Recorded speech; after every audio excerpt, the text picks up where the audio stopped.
Estamos ao vivo. Boa noite, professor Fausto. Um prazer imenso estar com você aqui. É um momento muito interessante da gente poder discutir a tese da professora Eliette Marciano Novak. Eu estou muito feliz. Acho que as discussões serão maravilhosas hoje em função do trabalho de tese que a Eliette desenvolve e que você orienta brilhantemente, Fausto. Eu li a tese com muito carinho e acho que a gente terá boas discussões na noite de hoje. Com certeza. Boa noite a todas, boa noite a todos, né? E com certeza vai ser uma noite muito agradável e muito produtiva, né?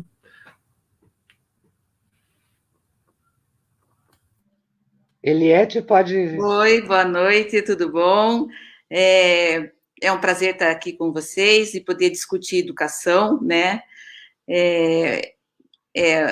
Hoje será uma noite maravilhosa, acredito que todos vão contribuir, todos vão estar fazendo perguntas e a gente vai tentar responder todas. Então, eu começo a me intriga já quando eu leio a tua tese, o próprio título, né? Eu acho que você escolhe muito bem o título e você fala das escolas públicas em tempo ampliado na cidade de Curitiba. Nós vivemos um momento muito diferente do que historicamente, eu acho que é um momento histórico que nós estamos vivendo, né? E a responsabilidade nossa, enquanto sociedade, aumenta muito, né? Nesse momento histórico, porque os nossos netos, os nossos filhos vão lembrar desse momento como um momento realmente de inflexão, né? Um ponto de inflexão ultraliberal. E a tua tese contribui muito para esclarecer algumas questões de muita relevância. Mas eu queria saber, Eliette, o que levou você a pesquisar essa questão das escolas públicas em tempo ampliado na cidade de Curitiba? Bom, eu sou professora e pedagoga na Prefeitura Municipal de Curitiba, né? Então, é quase que falar de mim, da minha vida, né? Da minha vida profissional é toda marcada pela educação pública, né? Pela escola pública. E a educação integral no Brasil, ela tem um histórico. Em Curitiba, ela tem mais de 30 anos. No Brasil tem muito mais. Mas a escola em que eu trabalho hoje, ela é de tempo ampliado. Então, falar de casa. Eu trabalho numa escola de tempo ampliado. Os CMEIs são as creches, né? Centro Municipal de Educação Infantil é de tempo ampliado. Muitas escolas também são de tempo ampliado. Então, esse foi o motivo pelo qual eu escolhi falar de escolas públicas, escolas de educação integral em tempo ampliado.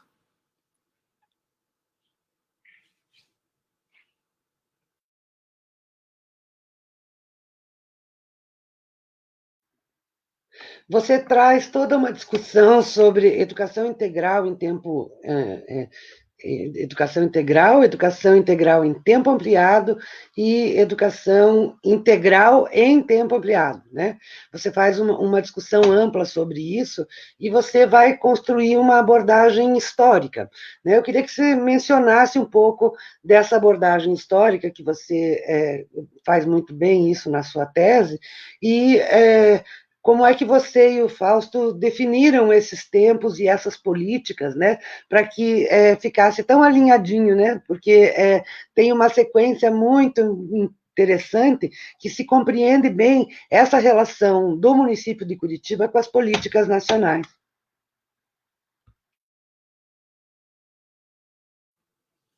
Bom, então vamos lá.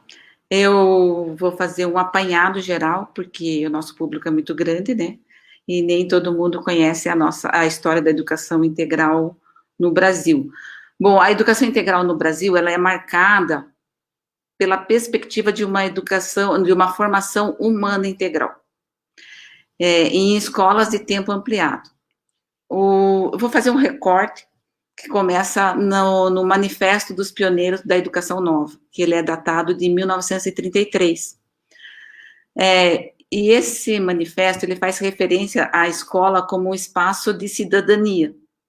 E ele foi escrito por Fernando Azevedo e mais 26 intelectuais, e marcou um projeto de renovação, um projeto de nação.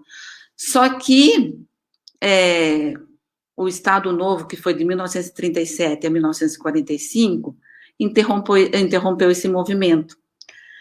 Em 1947, Anísio Teixeira, nesse momento, ele ocupava a Secretaria da Educação do Estado. Ele ocupou entre 1947 e 1951, em Salvador. E lá ele colocou em prática as suas ideias das escolas parques, com as escolas classe, já existente, implantando o Centro Educacional Carneiro Ribeiro. Esse centro, ele propunha atividades denominadas como práticas educativas, que ofereciam oportunidades de sociabilização, não era só a escolarização, era sociabilização, comunicação, preparação para o exercício da cidadania. O projeto da Escola Parque inspirou, inclusive, Darcy Ribeiro, que quando ele ocupou a secretaria, quando ele foi secretário da Educação do Rio de Janeiro, na década de 80, ele criou os Centros Integrados de Educação Pública, os CIEPs. Mas, voltando para Curitiba, na década de 60, a Rede Municipal de Educação de Curitiba já tinha iniciado suas atividades com a criação do Grupo Escolar Papa João XXIII. No ano de 1965, com o decreto 907, o Grupo Escolar ele foi transformado num centro experimental. Nesse centro, esse centro tinha a finalidade de oferecer uma educação integral. De que forma? O que era isso? Era oferecer aos estudantes e às suas famílias uma oportunidade de elevar o nível de renda, ou seja, uma proposta que objetivava a implementação de uma proposta de educação integral na perspectiva do desenvolvimento humano. Já no Brasil, a gente teve na época outras experiências como os centros vocacionais no estado de São Paulo. Mas voltando para o Rio de Janeiro, os CIEPs eram escolas integrais que atendiam a população mais pobre. O objetivo era atender os mais pobres no Rio de Janeiro. Eram mais de 500 prédios. Esses prédios eram espalhados pelo Rio de Janeiro. Em 1985, aqui em Curitiba, a Rede Municipal de Curitiba foi criada a Gerência da Educação Integral. E a gerência elaborou uma proposta de escolas em tempo integral. Em 1986, iniciou-se os programas de contraturno, pelo CISAR, pelo Provopar. Nesse mesmo ano foi elaborado um projeto de educação integrada em tempo integral. O que significa? Eram as conhecidas ET. E a primeira escola que foi implantada foi na Escola Antônio Petrucci, que era para desenvolver o conhecimento escolar, né? E em 1989, tinha um projeto chamado Recriança, vinculado ao governo federal, que recebia verba da União e propunha que no contraturno houvesse atividades esportivas, atividade cultural, para crianças e adolescentes de 7 a 17 anos. E aí, nesse momento, em seguida, em 1988, foi promulgada a Constituição Federal. Na Constituição Federal, a educação pública foi ressignificada, né? No artigo 205 diz: formação humana, um dever da família e do Estado, com vista ao pleno desenvolvimento. Em seguida de 1988, com a Constituição Federal, veio o ano de 1990, que foi marcado pelo Estatuto da Criança e do Adolescente, que embasou o direito educacional e de políticas públicas voltadas à infância e adolescência. Então, nós tivemos, assim, um olhar mais cauteloso, mais significativo para a adolescência e para a infância. Em Curitiba ocorreram as primeiras discussões sobre a implantação dos Centros de Educação Integral, os chamados CEIs. Eles foram inspirados na experiência dos CIEPs, que em 1991 o governo federal implantou 5.000 centros integrados de atenção à criança e ao adolescente, que são os CAICs. Aqui em Curitiba teve CAIC, tem até hoje. Neste ano de 1991, o projeto, houve o fim do convênio com o governo federal, e a Secretaria Municipal de Educação assumiu o projeto Recriança, com o nome que muita gente vai lembrar, o projeto PIA, que é o Programa de Integração Social da Criança e do Adolescente. Ele tinha 29 unidades. Em 2004, o programa foi extinto. Políticas que vêm e vão. Ele foi extinto, e aí os espaços foram vinculados às escolas mais próximas, e se tornaram a Unidade de Educação Integral, as UEIs, que existem até hoje. Em 2003, com a extinção da Secretaria Municipal da Criança, os programas foram incorporados à Secretaria Municipal de Educação, incluindo o PIA ambiental, os espaços do contraturno socioambiental, chamado ECOS, que em 2010 passaram a ser chamados de UEI. Então, foi uma incorporação de projetos, programas, alguns programas um programa que era nacional, com base em outros programas, foram sendo incorporados. Em 2007, que para mim é um divisor de águas, aconteceu o lançamento do programa Mais Educação, com base no Plano de Desenvolvimento da Educação, o PDE. Esse programa, ele era uma ação indutora. A intenção era ampliar a jornada escolar e a organização do trabalho pedagógico em tempo ampliado. Então, tinha que se organizar. Não bastava só ampliar o tempo e só incorporar o ECO, o projeto PIA, né?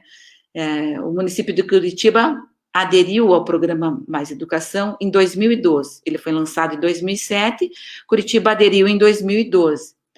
Em 2014, houve a aprovação do Plano Nacional de Educação, o PNE, a Lei 13.005 de 2014, que está vigente até 2024.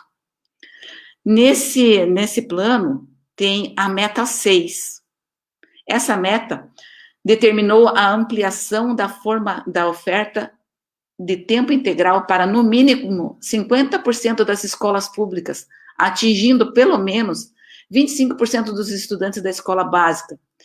E essa meta, ela definiu estratégias para que a ampliação do tempo, do espaço e articulação intersetorial fosse construída como uma agenda nacional. Então, aí a gente não está mais falando de local, do que aconteceu no Rio de Janeiro, em São Paulo, Belo Horizonte ou em Curitiba.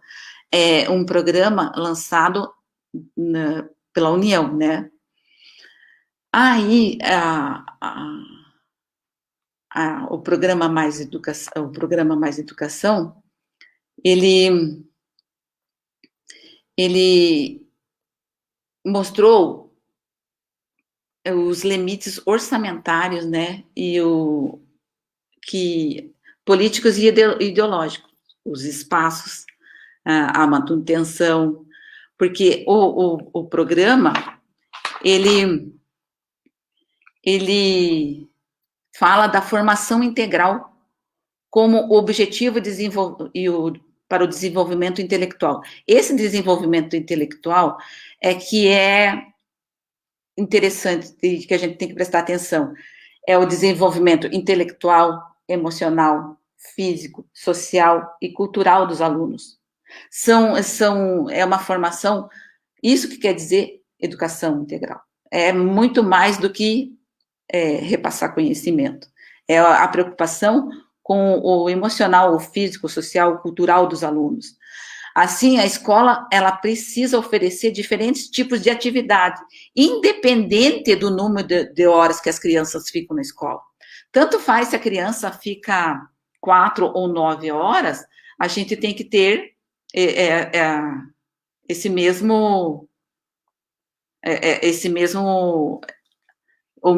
buscar esse mesmo objetivo. O tempo, ele tem que ser ampliado quando a gente busca esse objetivo, porque ele exige a organização do trabalho pedagógico nas escolas, ele exige essa organização. E a escola integral em tempo ampliado, ela assume esse compromisso com o processo de desenvolvimento e aprendizagem dos estudantes a partir do currículo. E o currículo é um terreno fértil e em disputa, ele é disputado. O currículo é a materialização a partir das ações pedagógicas que são organizadas por meio de práticas. Essas práticas educativas norteiam o currículo educacional. As práticas, o currículo educacional, para que se alcance, para que se conheça a concepção, os objetivos, os critérios do ensino e aprendizagem e os conteúdos escolhidos, né? Então, as práticas, elas objetivam fundamentalmente a qualificação do tempo.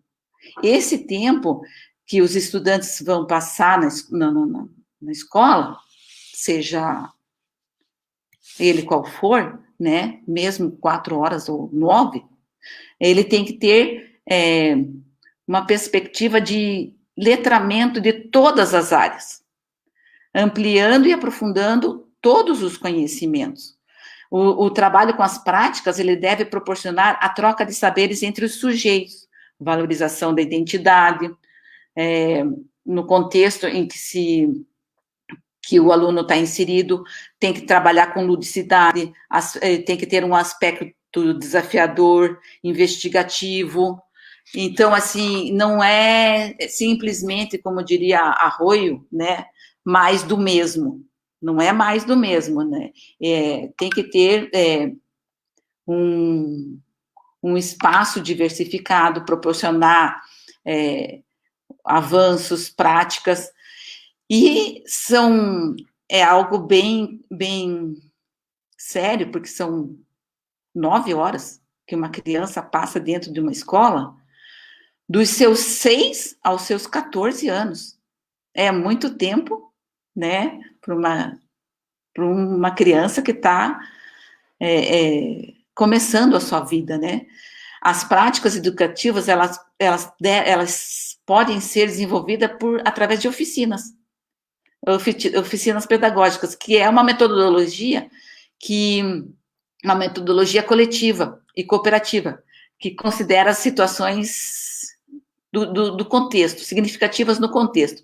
É um planejamento que ele é flexível, que ele é movido pela ação e pela reflexão, pela parceria, né, que ele permite a valorização do conhecimento e das diferentes culturas, ele valoriza a curiosidade pela vida, a reflexão criativa, a transformação da realidade,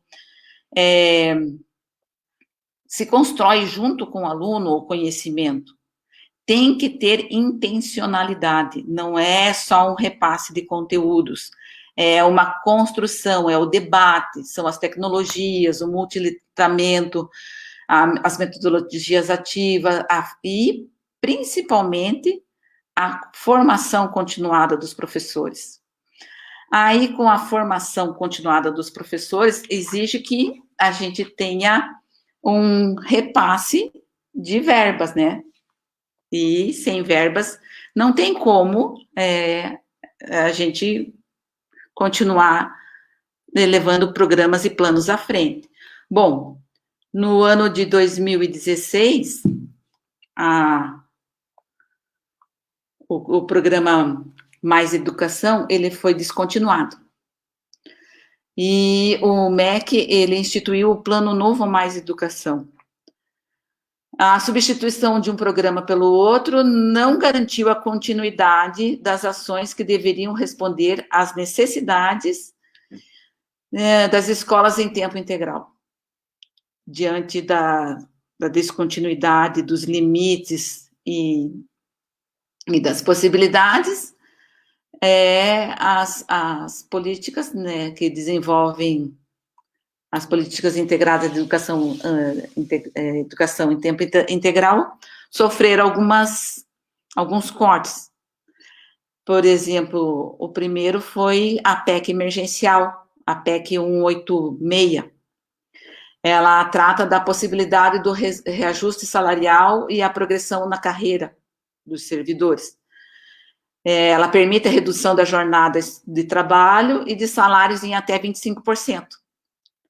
Então, para os servidores que ganham acima de 3 salários, que é difícil, né, impede que estados e municípios realizem concurso público, e que amplia a terceirização e a precarização de muitos contratos de trabalho.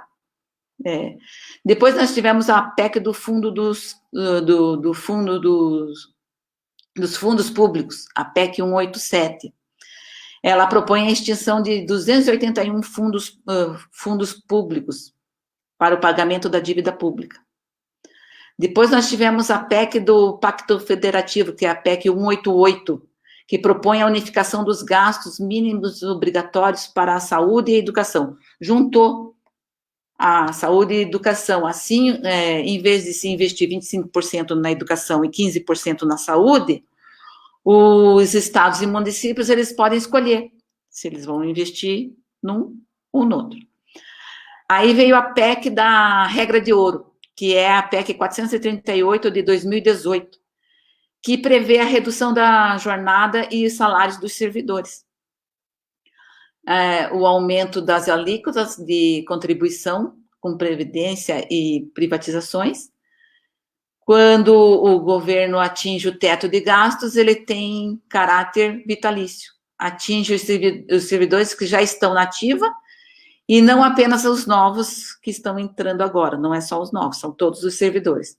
Aí teve a PEC paralela, que é a PEC 133 de 2019, que permite que estados e municípios tenham a mesma regra previdenciária definida pela União, que é a reforma administrativa, que estabelece o fim do direito e a possibilidade de demissão de funcionários comissionados, redução de pisos salariais, extinção de carreira, redução de postos de trabalho.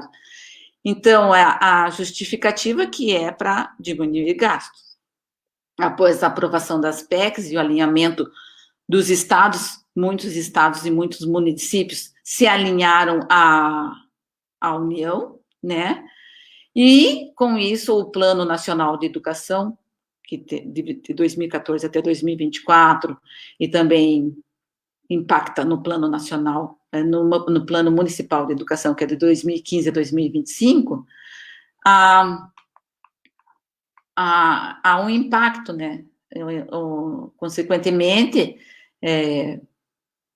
muitas metas, muitas estratégias, elas ficaram inviabilizadas, porque não há o repasse. O último repasse que o Fundeb, que deveria fazer o repasse de verbas que financiam a educação básica, só que há, nos cálculos do Fundeb, 1.447.065 alunos a menos nos cálculos feitos para repassar recursos às escolas, pré-escolas e creche. O número de alunos do Fundeb não bate com o total de matrículas apontado no centro escolar de 2020. Com isso, as cidades não estariam recebendo as verbas mínimas previstas na legislação. Em 2009, a cada R$10 investido na educação básica, cerca de R$6,50 vem do Fundeb. E, para encerrar, A maior diferença está entre os alunos matriculados em escolas de ensino fundamental em tempo integral, porque o valor é diferenciado. São 695.090 matrículas a menos na comparação do censo escolar de 2020, feito pelo próprio MEC, e os cálculos do governo. Esses cálculos, eles serão revistos. O próprio MEC, o Fundeb, diz que ia rever esse cálculo. Mas, assim, o que eu posso dizer é que o esforço é grande, a trajetória é bonita, né, de professores, de alunos, de querer que os alunos que os mais pobres recebam uma educação de qualidade, uma educação pensada, mas com tantos cortes, tanto no salário dos professores, quanto no plano de carreira, fica bastante difícil da gente conseguir alcançar as nossas metas e concretizar as estratégias. Eu acho que é isso. Obrigada. Que ótimo ouvi-la. Eu acho que você faz um panorama sensacional. E eu vou fazer algumas provocações, que esse é o meu papel aqui para você e para o professor Fausto, né? Quando eu ouço você falar, é muito interessante, porque você faz realmente um apanhado de políticas que começa lá com os pioneiros, em 1933 até 21. Isso é um estudo profundo, sério, né? Com muitos elementos que você demonstra aí. E o que você demonstra, claramente lendo o teu trabalho, embora você não use a palavra, é que há uma descontinuidade política imensa no Brasil. Né? E eu tenho estudado muito um autor que chama Dávila, e ele mostra que a descontinuidade política ela é pior do que a corrupção, porque ela é mais custosa, né? Ela é muito mais custosa, porque a cada vez que governos assumem, governos federais, estaduais e municipais, são substituídos cargos de confiança. E esses cargos de confiança chegam a ser, só no governo federal, de cerca de 30 mil, né, pessoas que são substituídas. E aí, essas perpetuações de carreiras vitalícias de determinados políticos, aqui no Paraná a gente tem muito isso, né? A gente pode observar que mudam os pares, é uma troca de cadeiras, né? Mas permanecem sempre os mesmos políticos. E essa série de perturbações e rupturas na implantação e execução de política, ela se dá sempre em relação à alternância de poder. E aí você traz um dado que eu acho que é fundamental, que são as disputas políticas, né? Do fechamentos, das aberturas, de mudanças de cursos de políticas, né? E isso interfere fundamentalmente nas periferias, e principalmente nas periferias urbanas. No caso de Curitiba, isso é gritante, porque acaba fazendo com que sofra-se de forma muito importante por conta das especificidades locais, embora você não fale a perspectiva do território, né? Quando você usa a questão das especificidades locais, eu entendo que você está falando dos territórios escolares, que sofrem abruptamente mudanças muito radicais. Então, eu queria que vocês falassem um pouquinho dessas questões, né, e de como a gente consegue pensar a cidade de Curitiba com essas três questões postas, né? A primeira é a própria descontinuidade política, dentro de um mesmo grupo que alça muitas relações internacionais para poder se articular com financiamentos, com urbanização da cidade, né, para fornecer essa manutenção da capital social, da capital de primeiro mundo, excluindo, sobretudo, as periferias e os territórios escolares. Né? Segundo, como é que essas disputas políticas acabam acontecendo quando a gente faz uma análise, como a que você fez, nessas questões das especificidades locais, porque não mexe só com a carreira do trabalhador da educação, né? Ela mexe, sobretudo, com a vida do cotidiano dos alunos que estão nessas escolas, em especial nas periferias. Então, Fausto, Enfim, é que, na verdade, eu fiquei encasquetado com uma outra coisa aqui, né? Eu posso até comentar, se você me permite, né? Depois eu até comento essa questão da descontinuidade, as especificidades locais, né? Até já posso comentar alguma coisa das especificidades locais, né? E como essa educação em tempo ampliado, aonde ela é oferecida, né? E aí qual é também o interesse, né, em manter crianças 9 horas dentro da escola, né? Porque uma das coisas que eu mais me espantei quando eu vim morar em Curitiba, eu sou de Santos, morei 20 anos em Porto Alegre, quando eu vim morar em Curitiba, uma das coisas que mais eu me espantei é como a cidade me pareceu projetada, e depois parece que é isso mesmo, né? Projetada para a exclusão social, né? Para a exclusão social. Eu vejo os turistas vindo, minha irmã vindo aí me visitar, a gente pega o ônibus de 2 andares, aquele turístico, e a gente só vê a Curitiba cheirosinha e limpinha, e os turistas saem daqui dizendo, nossa, que maravilha, o pai é uma cidade europeia que não tem pobreza, né? Mas é que aqui foi construído, de fato, para que essas periferias sejam, de fato, periféricas, né? E o povo da periferia, se vem para o bairro mais central, ele não fica invisível, né? Ele fica muito visível, né? E isso deve gerar um desconforto enorme, né? E depois a Eliette pode falar melhor sobre isso, o quanto essas escolas de tempo ampliado, aonde que elas estão, né? Elas estão, de fato, para dar uma formação integral para as crianças ou para sanar algo que se vê como um problema, algo que se vê como e que tem que ser, de alguma forma, extirpado, né?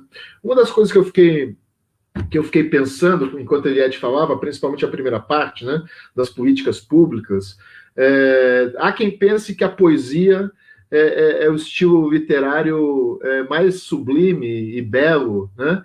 Eu ainda que gosto da poesia, eu discordo, porque eu acho que a legislação é o estilo literário mais sublime e belo, né? Porque na legislação tudo é muito bonito, tudo é muito lindo, e eu fiquei pensando nisso, né? E outra coisa que eu fiquei pensando na trajetória da Eliette foi o quanto eu aprendi. Os alunos, eles se enganam muitas vezes, que eles pensam que os professores ensinam eles, né? E a gente aprende muito, né? Com os alunos, né? Eu acho que em qualquer fase da educação a gente aprende muito com os alunos, até mesmo porque aprender, e isso tem a ver com formação integral, né? Vai muito mais do que aquilo do currículo tradicional, das matérias fundamentadas cientificamente e tudo mais. E uma das coisas que eu aprendi com a tese da Eliette é o como os conceitos eles vão se ajustando à realidade no decorrer do tempo, né? E no caso da educação em tempo ampliado, como se diz hoje, eu acho que até de maneira muito honesta, porque isso tudo começa com a ideia de educação integral. E educação integral é um conceito que vem lá dos gregos, né, de paideia, e depois na modernidade isso é muito forte na Alemanha, com o conceito de Bildung, que é essa ideia de formação integral. Do homem possui uma série de potencialidades e é preciso desenvolver essas potencialidades para que ele se torne, de fato, um humano integral.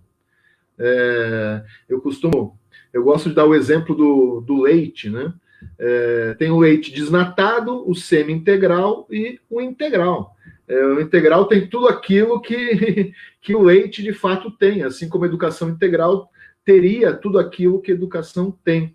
E aquilo que surge com esse conceito de educação integral, logo desliza para o conceito de educação em tempo integral. E durante muito tempo se confundiu que quanto mais tempo na escola, melhor seria a educação. E é claro que não. Tudo depende do que se faz ali dentro da escola. Tudo depende do que se faz, né? E hoje em dia, isso eu aprendi com a tese da Eliette, e hoje em dia, inclusive, o conceito é outro, né? Assume-se que é o tempo. Já não se assume mais que é a formação integral do aluno quando se diz educação em tempo ampliado. Eu acho que, inclusive, diante da realidade, daquilo que de fato se oferece, e para quem se oferece, isso é muito honesto, né? Chamar isso de educação em tempo ampliado, e não mais de educação integral, porque, infelizmente, isso a gente não faz. Cada vez mais os currículos se direcionam para cada vez menos, né, do ponto de vista da formação da humanidade. E isso é sempre muito preocupante, o quanto o ensino vai reduzindo a gordura, né? Aquilo que torna ele gostoso, né? Vai reduzindo essa gordura e não fica mais integral. Antes, pelo contrário, fica uma educação de fato desnatada, porque aquilo que de fato conflui para a formação plena do ser humano é cada vez mais sonegado, principalmente para as classes populares, que teriam a oportunidade disso muito o viés da escola, pelo caminho da escola. Então, essa é uma das coisas que eu aprendi, como os conceitos vão mudando, e de fato vão mudando porque a realidade não se coaduna com o conceito que está se usando, né? Então, eu fico sempre muito assustado com uma criança 9 horas na escola, na verdade, né? Porque que escola é essa? Tudo depende disso. Que escola é essa? E por que essas crianças não têm outras oportunidades fora da escola também? Para a formação integral dessas crianças, né? Então, eu fiquei pensando nessas coisas, né? E em relação à descontinuidade, é um problema, mas é um problema bem sério mesmo, porque, esse, de certa forma, também qual seria a solução, eu fico pensando, porque, claro, esse é um problema porque cada governo quer fazer terra arrasada do outro. O que o outro fez nada prestou, vamos começar. E a gente está sempre recomeçando. Mas, ao mesmo tempo, isso diz da democracia, que pressupõe alternância no poder. E essa descontinuidade de poder, ela é, de fato, positiva. Agora, a descontinuidade das políticas, isso é outra coisa. Então, acho que a gente tem que fazer essa distinção entre a descontinuidade do poder, e isso é extremamente positivo, e a descontinuidade das políticas, que muitas vezes isso, de fato, é deletério, né? Isso, eu acho ótima essa tua intervenção, porque como eu estudo a relação planejamento urbano e planejamento em educação, isso que você coloca fica muito claro, né? Porque a descontinuidade, ela na política, ela seria ótima, mas quando você analisa os grupos dominantes dentro dessa política, ela tem quase que uma concepção vitalícia, embora com uma perspectiva democrática, não é? Então, há uma dificuldade imensa de trazer novos atores para o debate, porque quer se manter no processo de Curitiba, a questão do planejamento urbano diz muito sobre as escolas e sobre as periferias de Curitiba, né? Se eu pegar o trabalho da Eliette e fizer a relação da organização política, social e geopolítica da cidade de Curitiba, eu consigo explicar porque determinados bairros deixam de ter o projeto PIA, por exemplo, que foi muito conhecido e que deixou de existir, os CAICs, né? Como alguns CAICs acabaram sendo colocados de uma forma mais invisibilizada na cidade, né? E a quem que atendiam esses CAICs, né? Então, quando você trabalha essa relação território-escola e planejamento urbano, isso fica muito claro, né? Que o que você diz, né? A política, ela não é integral, né? Na educação fica com dificuldade de ser integral, porque ela é desnatada realmente, adorei a palavra, né? Porque ela não integra todas as possibilidades que a Eliette muito bem descreveu, né? E ela faz, ao contrário, uma disputa política entre sociedade e governo, né? Agora, nesse momento que nós estamos vivendo, isso está posto, né? A gente vive uma inflexão ultraliberal e isso que você estuda, Eliette, é um caldo cultural que nos explica muito de como essas escolas e esses projetos existem, coexistem ou desaparecem, né?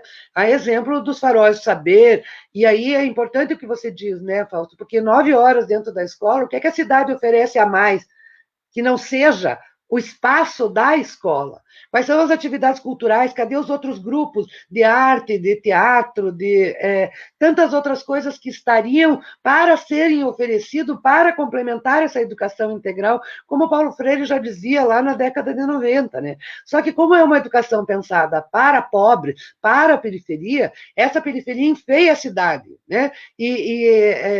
O Paulo Freire dizia, a cidade é pensada para os que vivem. Os que sobrevivem enfeiam a cidade. Eles não querem que sejam visíveis, né? Tanto que o que se conhece da cidade em termos de turismo, de linha turística, é 33 dos 75 bairros que Curitiba tem. Então, é interessante, né, pensar essa relação que a Eliette traz, porque se eu sentar com a Eliette, a gente vai fazer um trabalho a partir da tese dela redondo, trabalhando com essa perspectiva do planejamento, né? Então, a Eliette tem uma discussão que eu acho que você também traz, Fausto, que é a questão das especificidades locais e as disputas políticas. Então, eu queria que vocês comentassem um pouco dessa questão, que está muito bem marcada na tese, né? Que há uma disputa política, né, em relação ao processo de aplicação e gestão das escolas, né? Porque além da questão do tempo integral, ainda a gente tem outras questões que estão relacionadas a essa questão democrática, gestão democrática da escola, a relação dos profissionais em tempo integral, dos RITs, né, como você bem colocou. Então, como é que essas questões das políticas educacionais, nessa disputa política, dentro dessas especificidades locais, e Fausto? Bom, as escolas, elas funcionam, as escolas de tempo ampliado, nem todas elas, a escola toda é integral, em tempo ampliado. Tem muitas escolas, por exemplo, a escola que eu trabalho, ela o aluno é de tempo integral, e não são todos os alunos. Porque o professor, ele fica num turno, né? Tem o professor no turno da manhã e outro professor no turno da tarde. Muitas escolas não têm esse professor que passa a manhã e tarde com os alunos. E tem um intervalo, que é o intervalo do horário de almoço. E todos esses momentos, inclusive na hora do almoço, são momentos de aprendizagem, que eles aprendem, né, no momento que estão se alimentando, que é ensinado uma alimentação saudável, que é ensinado hábitos de higiene, e tem que ser respeitado o momento individual de cada aluno, porque tem aluno que almoça e sente sono. Então, tem que ter um espaço adequado. Tem aluno que almoça e vai jogar bola, né? Então, tem que ter um espaço planejado, adequado, pensado e com intenção, né?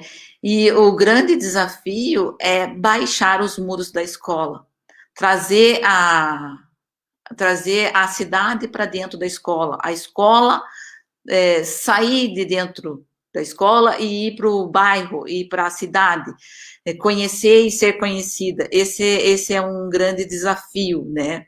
Que exige intersetorialidade, mais de um setor, não depende só da escola querer.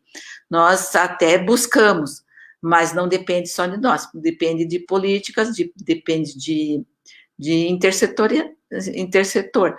porque eu posso querer conhecer um determinado parque, mas eu dependo de uma logística, né?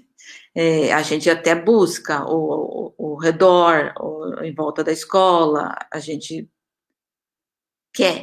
gosta de conhecer, mas não depende só de nós, depende de políticas, depende de verba, depende de profissionais, porque quando eu trabalho numa escola que é de tempo integral, o ideal seria que o professor estivesse lá de manhã até à tarde, mas o nosso concurso é de 4 horas, 20 horas, né? eu precisaria que fosse de 40 horas. Mas, para eu dobrar, eu preciso fazer um outro concurso, o RIT, Regime Integrado de Trabalho, né?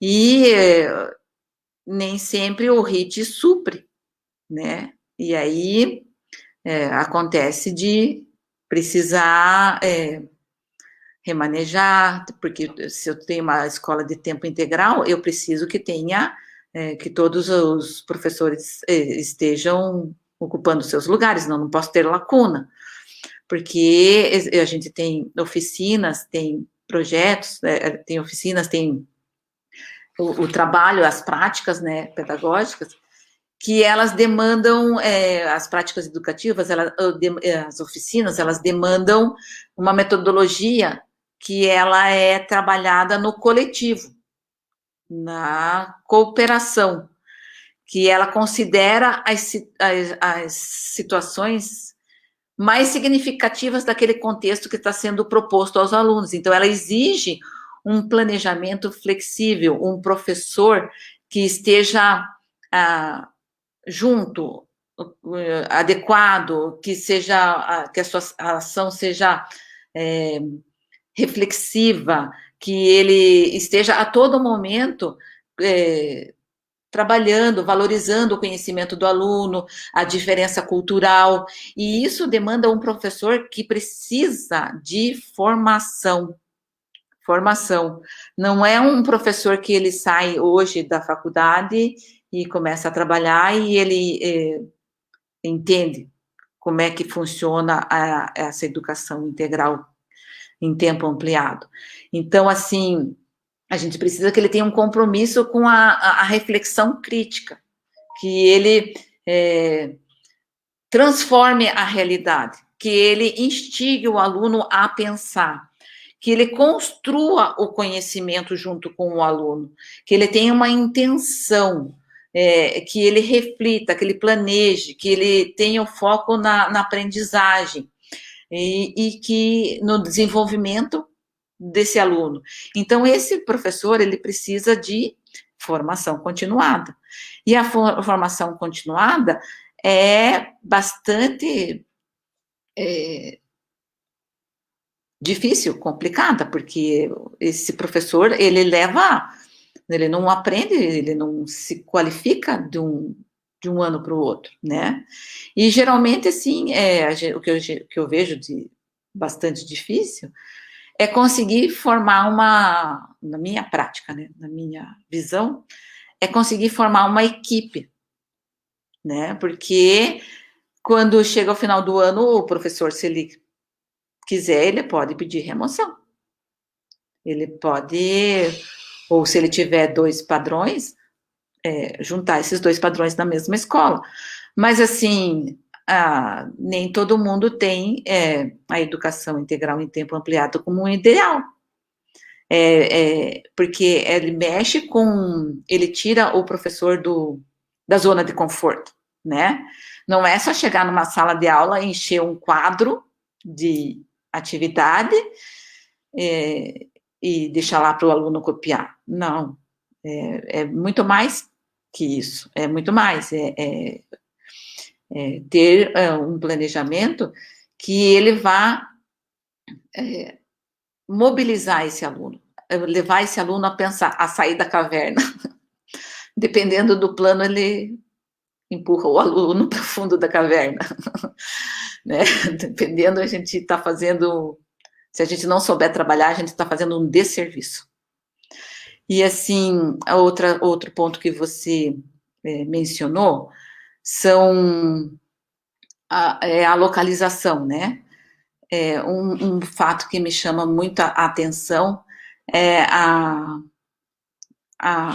o zoneamento da Vila Nossa Senhora da Luz, o primeiro conjunto habitacional de Curitiba, que foi planejado para ser na cidade industrial próxima às indústrias, né?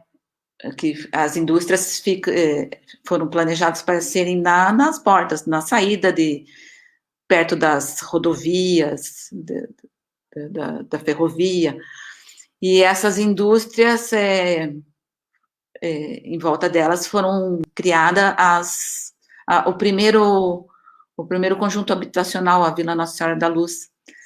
E quando essa vila foi criada, ela recebeu uma escola. E essa escola, ela era pensada para o público que lá morava, que era proporcionar uma renda, um desenvolvimento pessoal, né?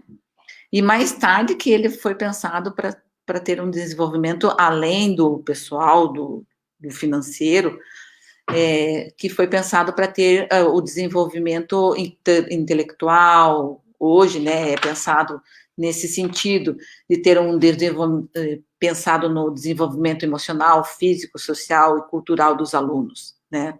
Mas, inicialmente, ele foi pensado, essa Vila Nossa Senhora da Luz foi pensada para atender as indústrias.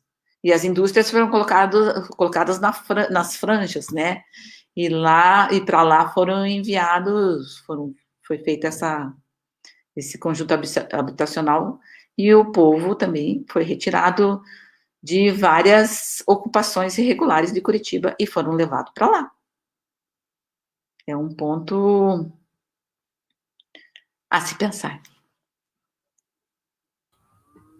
Acho que vocês tocaram em 2 pontos que me interessam bastante, né? Essa ideia de que a escola está na cidade, mas a cidade está na escola, né? E o quanto a cidade empurra, de certa forma, também tudo que ela não dá conta para dentro da escola. Porque, como a Maria Cristina falou, por que tantas outras atividades formativas, né? Atividades formativas que também poderiam ser feitas também fora dos muros da escola, e que as classes mais favorecidas têm chance dessas atividades, né? Mas a educação para as classes menos favorecidas é sempre uma educação escolar, né? A gente tem que lembrar que a escola é um lugar, e com razão, um lugar de disciplinamento, de regramento também. Então, não sei se essa solução, né, de colocar tudo para dentro da escola, né? Eu lembro quando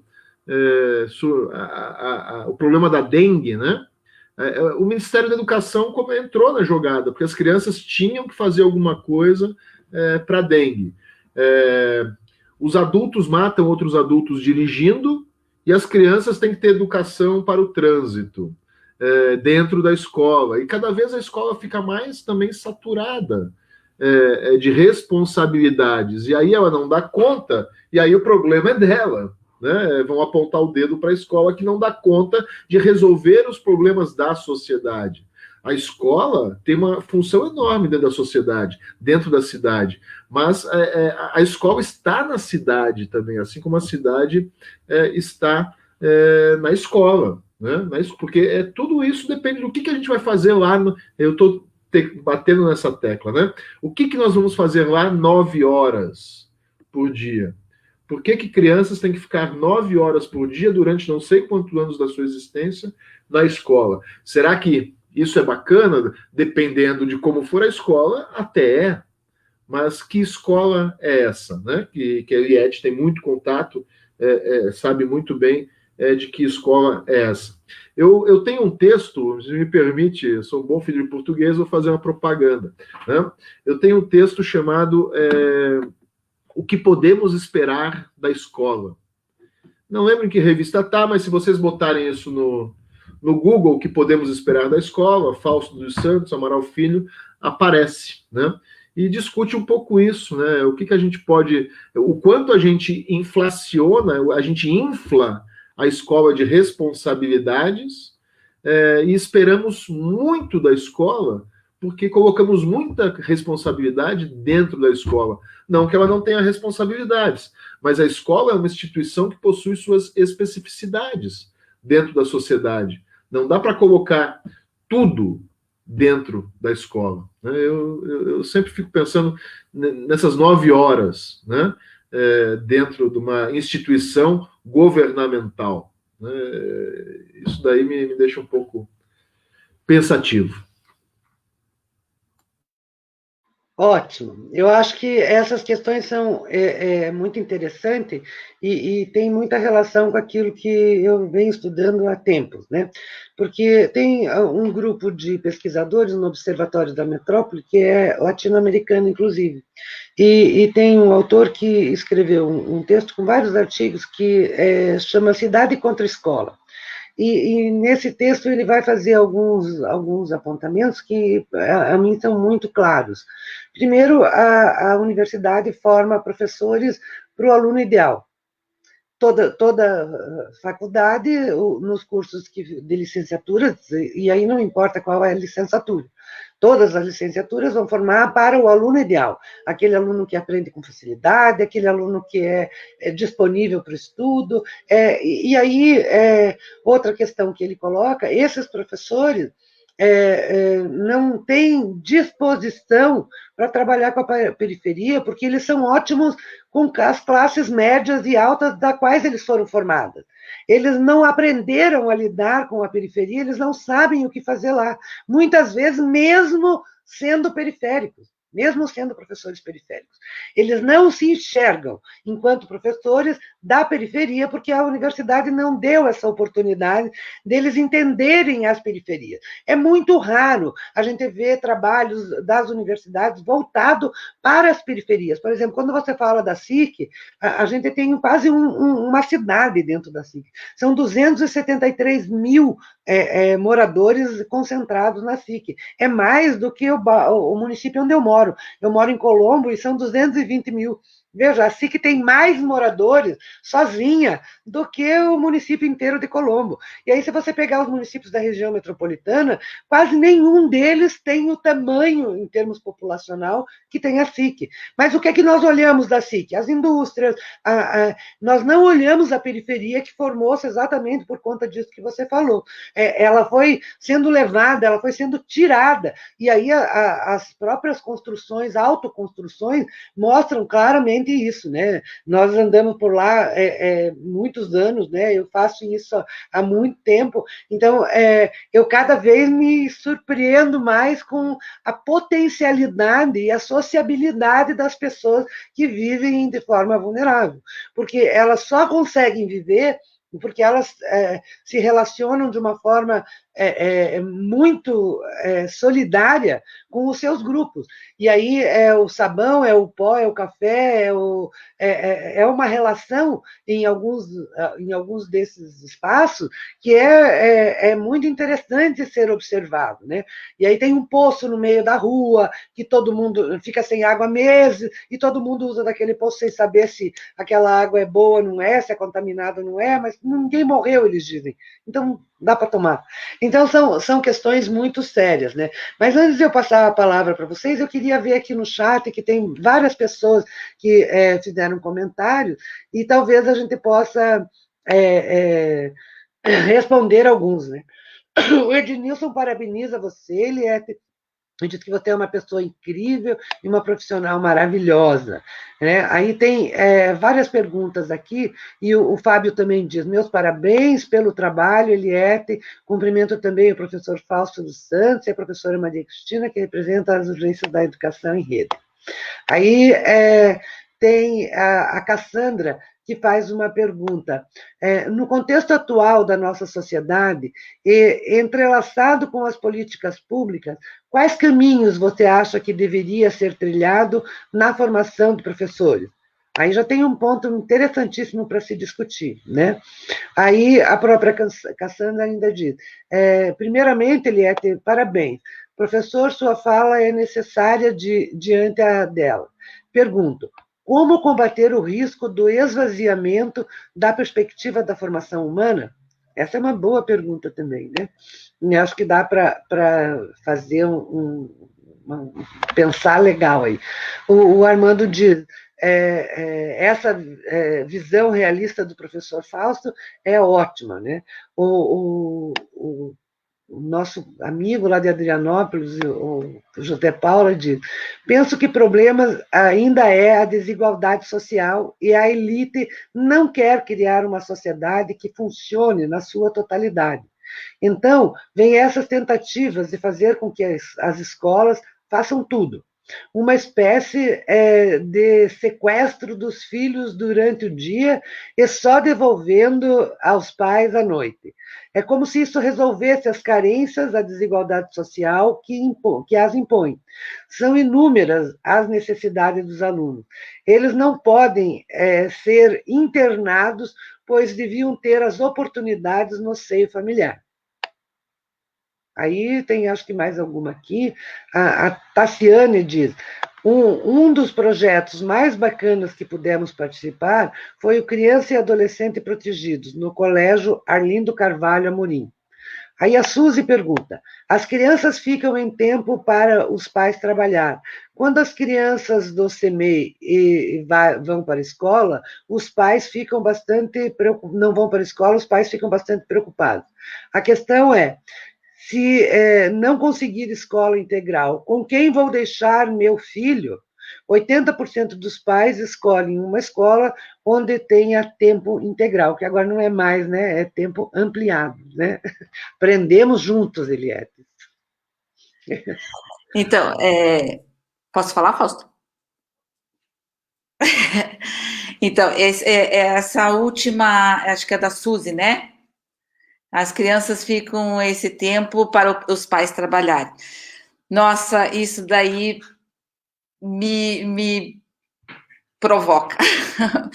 Então, olha só, não é porque os pais trabalham ou não trabalham que os alunos vão para a escola, né? A escola é um direito do aluno, independente do pai trabalhar ou deixar de trabalhar. Se ele trabalha ou não trabalha, é outra questão. A criança não vai para a escola para o pai trabalhar. Ela vai para a escola porque é um direito dela. É algo que deve ser deixado bem claro. É um direito da criança. Ela não vai para a escola para o pai poder ir trabalhar, né? Se fosse assim, deixaria com uma babá, né? Não, ela vai para a escola porque ela tem esse direito. E ela tem o direito de ser escolarizada, ela tem o direito de ser inserida no conhecimento, ela tem o direito de ser de conhecer, de se desenvolver, de ter o seu desenvolvimento pleno, né? Não é porque ela o pai trabalha ou deixa de trabalhar, não é essa a questão. E aí o que a Suzy falou, né? E se a escola não fosse de tempo integral, de tempo ampliado? Como é que esse pai que trabalha faria, né? Se não houvesse. Mas o tempo ampliado, ele veio, ele aliás, é uma dívida que nós temos, né? Com uma dívida, porque a educação, ela deveria, o tempo todo, desde sempre, ser de tempo integral, de tempo ampliado. Deveria ser de dia todo, e não de tempo reduzido.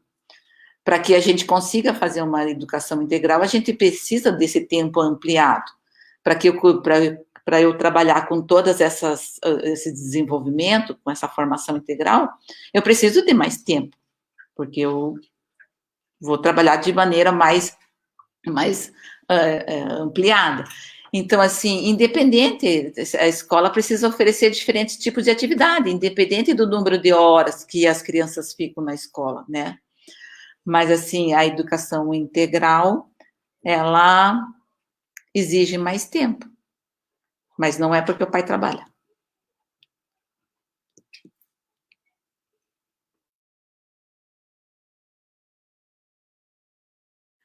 Passei o microfone, Maria Cristina. Fausto, quer falar alguma coisa, Fausto? Não. Estou escutando agora. Não? Então, eu acho que o que a Eliette se refere, eu acho que a gente pode pensar um pouco a partir do teu trabalho e do momento que nós estamos vivendo, né, Eliette? Porque, não sei se vocês têm acompanhado, a educação acabou de se transformar em atividade essencial, né? Então, só que com uma perspectiva jurídica muito complicada, né? Porque a educação sempre foi essencial, né? E aí, nas novas legislações, é importante que se diga que o direito à educação, né, que nós conhecemos, ele foi convertido na BNCC ao direito de aprendizagem apoiado nos documentos internacionais do Banco Mundial, da ONU, né? Não deixar ninguém para trás, essas palavras que são tão bonitas, mas que, na verdade, quando a gente vai avaliar os significantes vazios que estão por trás dessas palavras, a gente vai vendo que nas políticas são extremamente utilizados esses recursos, né?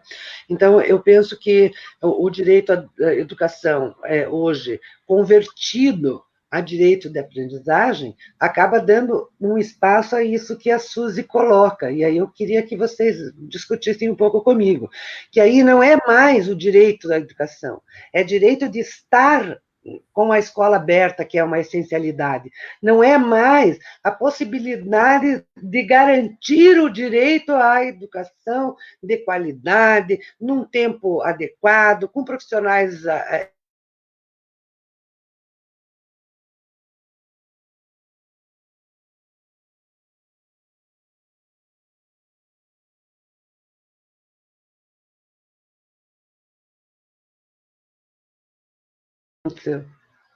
Voltamos!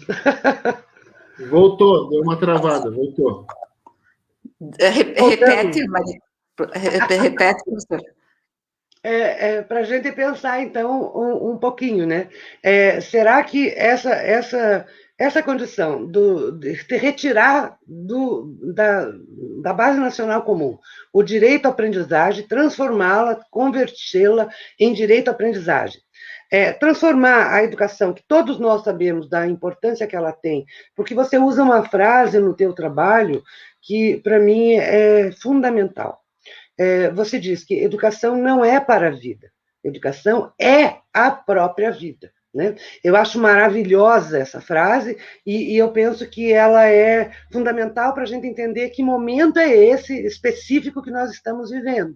Quando nós, transmutando direito, vamos mudando as lógicas para que nos termos jurídicos, nós passemos a não ter oportunidade de fechar a escola numa pandemia, por exemplo. Nós não garantimos o direito à educação de qualidade, mas nós dizemos que nós estamos garantindo o direito à aprendizagem. E aí é preciso ensinar aquilo que é essencial, porque o mundo, a internet, as tecnologias vão suprir as necessidades da educação de qualidade que os estudantes precisam. O que se precisa garantir, então, é o direito à aprendizagem, sem que o professor doutrine os alunos. Então, eu acho que essas questões são muito importantes para a gente pensar um pouquinho, né? Para que a gente possa fazer essa interlocução com as perguntas que foram feitas. O que mais me espanta, você falou da educação ter sido convertida agora em uma coisa muito pontual, por conta da pandemia, em algo essencial, não é isso?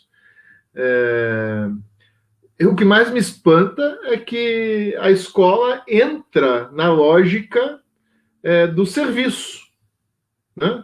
Do comércio, do serviço, porque primeiro discutia-se o que é essencial, posto de gasolina é essencial, não sei o que é essencial, e agora a escola se descobre, porque a palavra essencial é até bonita, né? Mas agora se descobre que a escola é essencial, quando na verdade e no meio educacional que existe de palavras bonitas, né?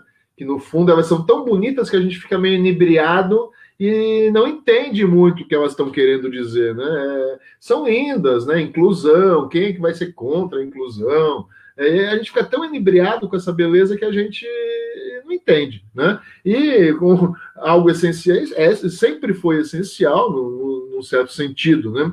Mas o problema é que entra dentro de uma lógica, primeiro que entra dentro de uma lógica de serviço. A escola é um serviço, né? Como comércio, o que é essencial, o que não é essencial, que aliás é muito complexo isso, mesmo no comércio, né? Dizer o que é essencial, o que não é essencial, mas isso que me preocupa, né? Porque na verdade que bom que descobriram que a escola é essencial, mas o que está por trás disso é que a outra legislação que diz que o que é essencial tem que abrir, pode abrir, né? E no fundo a gente sabe que isso vem para dar conta da abertura das escolas, mesmo com a pandemia, né? Então, eu sempre peço para meus alunos que digam que fazer filosofia só tem um truque para fazer filosofia, né? É muito simples, é só escutar direitinho o que as palavras estão dizendo, né? Basta a gente escutar direitinho que a gente compreende um pouco melhor o que acontece, né? Então, eu acho lindo que descobriram, finalmente, a escola é essencial, mas é claro que não é exatamente isso, né? A questão é justamente temos que abrir as escolas de qualquer... Aliás, não só a escola, Maria Cristina Eliette, mas que sociedade é essa que nós construímos que não pode parar? Isso é o capitalismo, né? Ele é sempre desenvolvimentista, né? Ele sempre tem que caminhar. O abismo pode estar ali na frente, mas a gente tem que caminhar rumo ao abismo, porque se para, o sistema cai. Né? O sistema cai. Então, que não é só a escola, mas que sociedade é essa que não pode de jeito nenhum parar? É a nossa sociedade, não pode parar. Mas tá. Que ritmo é esse? Né? Que ritmo é esse que nós inventamos? Né? Que modo de produção da existência é esse que a gente inventou? Que a gente tem que estar sempre em movimento e cada vez um movimento mais acelerado. Mas, de qualquer forma, que bom, descobriram. Vixe, a educação é essencial. Descobriram tarde um pouco e com interesses um pouco escusos, né? Mas tudo bem.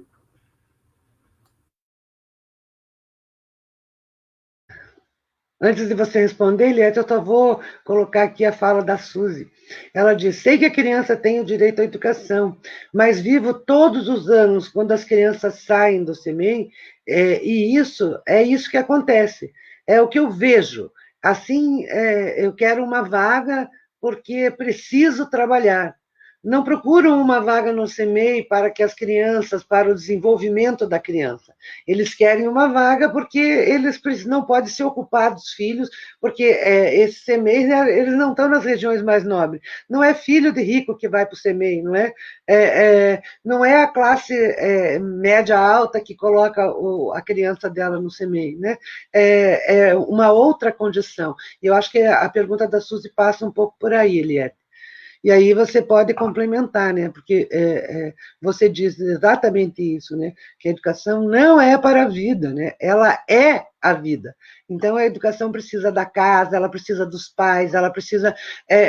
eu entendo que sem direitos sociais, direitos humanos, direitos civis garantidos e direitos fundamentais, que essa é uma outra discussão que a gente pode fazer, o que é cada um desses direitos, né? O que é um direito fundamental, o que é um direito civil, o que é um direito social, o que é direito humano, né? Para a gente compreender no processo da educação, né? Mas quando a gente pensa nessas questões, como é que nós podemos pensar na relação escola, política, sociedade? O Fausto falou muito bem, a educação ela é uma parte essencial para construir uma sociedade que se deseja, não é?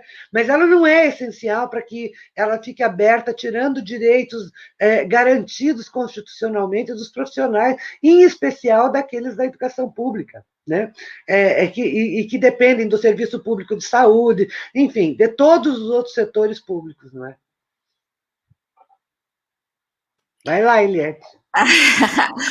Não, a educação... o que a Suzy falou, não, tá certo, o senso comum, né, as pessoas, elas entendem que o CEMEI está aí para acolher as crianças, né, para que os pais trabalhem, isso é o senso comum, né, a gente luta contra isso, a gente trabalha todo dia para fazer a diferença, para entenderem que não é, eu entendi o que ela falou, que não é porque o pai trabalha que a criança vai para a escola, né? É uma lógica sem sentido.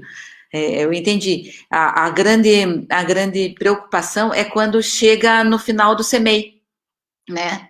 Acabou o CMEI e a criança tem que ir para a escola regular, tem essa ruptura, né?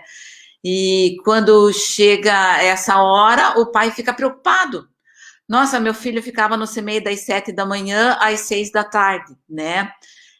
Muito embora muita gente não entenda que lá ele estava tendo um desenvolvimento emocional, psicológico, físico, social, que tem todo esse trabalho por trás no CMEI, um trabalho sério, engajado, nessa hora o pai se espanta, né? Ele se preocupa.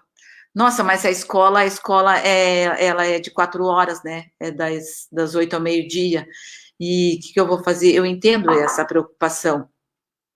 Daí é que os pais deveriam, né, entender, deveriam lutar por essa escola em tempo ampliado, né?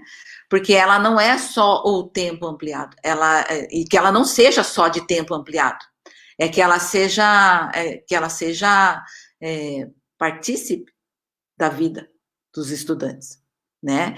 E a educação ela não é preparação para a vida, ela é a vida, é John Dewey. John Dewey e tantos outros intelectuais que... Até esse aí, Vida e Educação. Esse livro aí, que nele diz que não é preparação para a vida. A gente vive, a escola é a vida pulsando, sabe? É a vida dentro... hoje em dia a gente nem diz dentro de 4 paredes, porque a gente aprende em qualquer lugar, em todos os lugares, né? A gente na hora do almoço a gente aprende, na hora do lanche a gente aprende, quando a gente reproduz o que a gente fala muito na escola, dos cantinhos, né? Que a gente reproduz uma oficina mecânica, que a gente reproduz um salão de cabeleireiro, em que as crianças imitam um mecânico, ou elas estão ali brincando de faz de conta.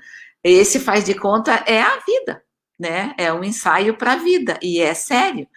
E essa preocupação de que, quando entra de primeiro ao quinto, e que essa escola ela é de tempo parcial, essa preocupação com o tempo, eu gostaria muito que essa preocupação fosse também com como esse tempo é ocupado, e que os pais entendessem e que eles reivindicassem, porque Curitiba já chegou aos 50% das escolas em tempo ampliado, já chegou, é para 2024 a meta, mas Curitiba já chegou, porém, os 25% dos alunos que deveriam estar na escola de tempo ampliado, ainda não foi alcançado.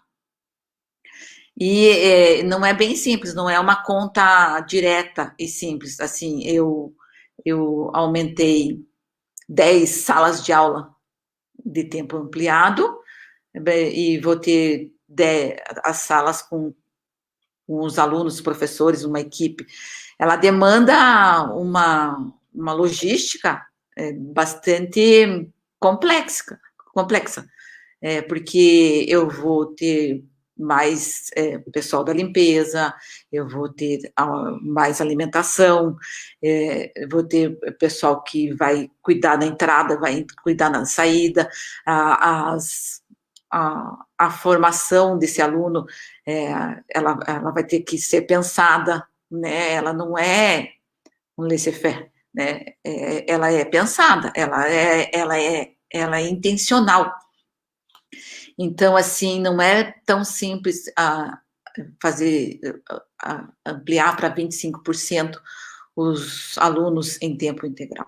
Não é tão simples, porque demanda dinheiro, demanda recurso, demanda profissionais. E isso tem um custo. E, nesse momento, esse custo está saindo bem caro. Obrigada, acho que era isso. Eu já deixo o Fausto pegar o gancho, que eu sei que ele vai falar também na sequência, mas antes eu queria pegar um gancho na tua fala para dizer, a gente está aí com uma dificuldade de gastos, né, anunciada cotidianamente pelo governo, né, mas, veja, nós tínhamos uma previsão, e acho que isso é importante que se diga, né, porque o governo municipal e o governo estadual, eles precisam trabalhar conjuntamente, né, para fazer trabalhos equitativos, né, democráticos, justos, de gestão das escolas. Então, nessa mesma seara, ao mesmo tempo que a gente não consegue ter as escolas municipais produzidas e atendendo a demanda necessária, né, na educação infantil e também nos anos iniciais, a gente tem hoje as escolas cívico-militares no Paraná que se contrapõem diretamente a algumas questões que a gente levanta em relação ao financiamento da educação no país hoje. Porque quando a gente pega só a cidade de Curitiba, por exemplo, e 4 municípios da região metropolitana, nós passamos a ter 37 escolas, das 216 que serão implementadas no Paraná. E veja, a princípio, eram 220 escolas para o Brasil inteiro até 2024. E só o Estado do Paraná optou por 216 escolas cívico-militares, que muda a estrutura, muda a cultura, muda a identidade, muda o uniforme, os adereços, o cabelo, e muda o custo dessa escola. É uma escola que vai ser muito mais custosa, né? Em detrimento das outras escolas. Eu fiz um levantamento, 20 mil alunos serão diretamente atingidos. Ou porque, e aí, 6 mil no ensino médio, 427 da educação especial, mais de 5 mil e pouco no ensino fundamental 1 e 2. Porque os tempos escola, né, não se ofertará ensino noturno, não se ofertará educação especial nessas escolas. Então, são coisas muito sérias, né? E aí a gente tem uma relação custo-benefício que é aquilo que você tem discutido muito bem no teu trabalho, a questão da disputa política. E, sobretudo, isso que você diz da questão dos tempos dentro da escola, da alimentação. Isso também é uma questão de política pública, porque quando a gente pega migrantes, quando a gente pega toda essa relação do CMEI, das crianças do ensino fundamental 1 e do ensino fundamental 2 que se alimentam na escola, essa é uma questão gravíssima, porque não se respeita a cultura, não se respeita a identidade, não se respeita a alimentação como cultura na família. E aí tem uma relação direta com uma política que é a política de educação alimentar, que está ligada à política de educação ambiental, que está ligado à étnica racial, que está ligado à educação do campo e todas as outras formas de concepções de educação que nós temos hoje como avanços no Brasil e que retrocederam de forma violenta de 2017 para cá. Então, eu passo a palavra para o Fausto agora. Vocês tocam no ponto fundamental, né? Essa questão do financiamento da educação, né? No modo de produção capitalista, em especial, né? A gente não faz nada sem dinheiro, né? Tudo demanda dinheiro. Mas a gente também não pode cair, e quando você cita o exemplo da educação militar, é um bom exemplo para isso que eu vou falar, a gente não pode cair num pensamento mágico, como mais tempo, melhor educação. Mais dinheiro, melhor educação. Porque não é só um problema de mais dinheiro, né? Também é um problema de dinheiro, mas não é automático isso, né? Não é porque entra mais dinheiro que a educação vai ter uma qualidade melhor ou coisas desse tipo, né? Então não dá para pensar magicamente, como educação em tempo ampliado. Mais tempo, melhor educação. Nem sempre essa conta é assim, tão direta. E o financiamento também, né? Mais dinheiro, melhor a educação. Nem sempre é assim. Você está dando o exemplo que você trouxe da escola militar, que os serviços, né? O que a escola vai fazer vai diminuir, inclusive, né? Diminui. Então, isso é uma coisa importante, porque não dá para pensar que é só o dinheiro, né, aumenta e a qualidade aumenta. O que a gente vai... O dinheiro é algo que, em si mesmo, é um papel, né? Em si mesmo, é um papel que nem tem o valor daquilo que está impresso ali. Então, o que a gente vai fazer com esse valor? O que a gente vai fazer com esse dinheiro? Quais as políticas, né, que vão se utilizar dessas verbas? Porque pode ter muito dinheiro e a gente fazer muita bobagem com muito dinheiro também, né? Também é assim. Então, essa conta direta, né, muito direta, nem sempre funciona. Acho que até no mais das vezes não funciona, né? O que a gente vai fazer se tiver mais dinheiro? Se eu tiver mais dinheiro, o que eu vou fazer? Eu posso, enfim, comprar mais comida, comer a mais do que eu preciso. Pode ser até prejudicial se eu tiver simplesmente mais dinheiro. Não é necessariamente um bem. É isso que eu quero falar, para a gente atentar para isso. Nem o tempo é necessariamente o tempo ampliado é necessariamente um bem, e nem o dinheiro. Tudo depende o que a gente vai fazer com esse tempo, como ele vai ser aproveitado, né? Como ele vai ser degustado. E o dinheiro, a mesma coisa, né? Ainda que sem dinheiro, né? Não estou pregando isso, né? Ainda que sem dinheiro, no mundo capitalista, a gente não faz, e não só no mundo capitalista, enfim, mas como hoje em dia é só o mundo capitalista, então a gente fala do mundo capitalista por isso, né? Então, sem as verbas, não se faz muita coisa. Mas não vamos cair no pensamento mágico de que entrou mais dinheiro, a educação melhora. Entrou mais tempo, a educação melhora. Porque a gente pode fazer muita bobagem com muito dinheiro. E com tempo, né? E com o tempo a gente também pode fazer muita bobagem com mais tempo de sobra, né?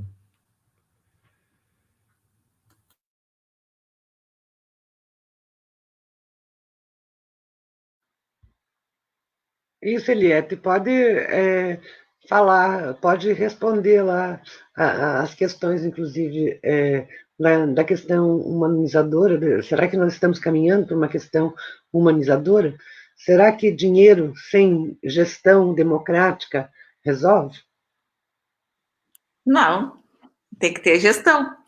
A gestão, né, a equipe pedagógica administrativa tem que estar afinada, tem que estar falando a mesma língua. Todo mundo tem que pensar, tem que querer essa formação integral, tem que entender o que é a formação integral, da onde eu vou, da onde eu estou e para onde eu vou, né? O trabalho com as práticas, ele deve proporcionar essa troca de saberes, né? Valorizando a identidade do grupo, o contexto, sabendo trabalhar com ludicidade, tirando o aluno dentro de um compartimento. Tudo isso, ele faz com que a gente chegue esperamos, né, que ele seja, tenha uma educação integral, mas se não houver dinheiro nenhum também é difícil, né, fica difícil, porque cada vez mais o plano de carreira deixa de existir, o número a verba que deveria vir não vem. Então, tudo isso vai desanimando. Não tem como a gente ter uma gestão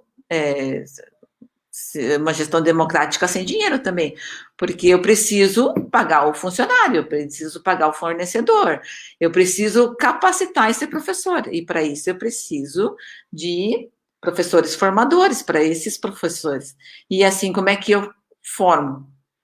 Como é que eu libero o meu professor para fazer um mestrado, um doutorado? Ele precisa de tempo para se capacitar, né? Ele precisa, e não é só o tempo, ele precisa ser remunerado, porque afinal de contas, a gente precisa viver, a gente precisa pagar conta, a gente precisa, né? A gente tem família. Então, assim, o dinheiro é importante. Sem dinheiro, eu acho que a gestão democrática, ela fica a desejar, né? Porque só vontade de querer ter, de ser democrático, não, infelizmente, nós vivemos numa sociedade capitalista, né? E a gente precisa de dinheiro. É isso. Certo. Então, para a gente fechar e entender o resto do teu trabalho, você toca em alguns aspectos que eu entendo como fundamental. As equipes escolares, elas precisam estar sendo orientadas por uma gestão democrática e participativa. Não adianta só participar da eleição, ela precisa ser participativa na escola, né? A segunda coisa é que há muita rotatividade entre os professores, exatamente por conta das RITs e por conta dos PSS e falta de concursos, né? Concursos que preencham e que possibilitem a entrada dos professores nos sistemas, tanto municipal quanto estadual. E aí eu vejo também que há uma dificuldade de programas externos. Quando nós chegamos, seja para fazer um trabalho de gestão escolar, de orientação dos alunos que vão fazer, por exemplo, gestão escolar, né, estágio em gestão escolar, ou estágio nos anos iniciais, ou estágio na educação infantil, e que ele vem com uma ideia, que ele vem com uma dinâmica, ele participou ali, observou, ele passou as 3 etapas numa escola, observando. Quando você faz a proposta, a escola diz, opa, peraí, não, nós estamos precisando que você preencha lá, que você preencha ali, que você ocupe aquele tal lugar lá.